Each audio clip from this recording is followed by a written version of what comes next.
Hi అండి, నేను మీ doctor Lavanya సంబంగి. ఇవాళ టాపిక్ వచ్చేసరికి breast milk versus formula milk అనమాట. బ్రెస్ట్ మిల్క్ వచ్చేసరికి పిల్లలకి ఈజీగా డైజెషన్ అవుతుంది.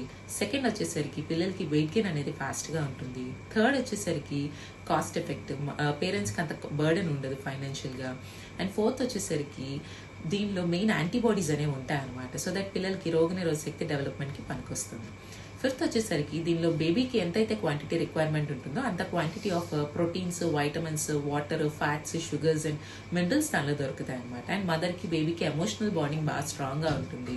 మదర్కి పోస్ట్ పార్టమ్ డిప్రెషన్ అనేది చాలా తగ్గుతుంది. అండ్ ఇంకా మదర్కి వచ్చేసరికి బోన్ క్యాన్సర్స్, ఓవేరియన్ క్యాన్సర్స్ వచ్చే ఛాన్సెస్ తక్కువ. ఆస్టియోపోరోసిస్ కూడా ఛాన్సెస్ తగ్గుతుంది.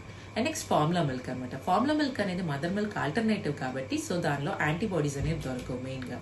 అండ్ సెకండ్ వచ్చేసరికి ఈ ఫార్ములా అనేది ఖచ్చితంగా హైజీనిక్ ప్రాక్టీస్లోనే ప్రిపేర్ చేయాలి.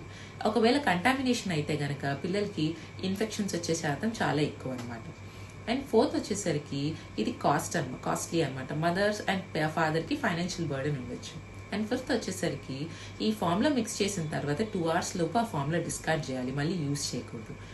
ఫిఫ్త్ వచ్చేసరికి ఈ ఫార్ములా ఏదైతే మిక్స్ చేస్తున్నామో చాలా వరకు ఏమవుతుంది, ఒక్కొక్కసారి ఓవర్ డైల్యూషన్ అవ్వచ్చు, ఒక్కొక్కసారి అండర్ డైల్యూషన్ అవ్వచ్చు. దానివల్ల బేబీకి డైజెషన్ ప్రాబ్లమ్స్ వచ్చే ఛాన్సెస్ ఎక్కువ అనమాట.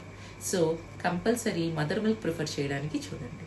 ఫార్ములా మిల్క్ వల్ల ఈ ప్రాబ్లమ్స్ అన్ని, డిసడ్వాంటేజెస్ అన్ని ఉంటాయి అనమాట. Thank you.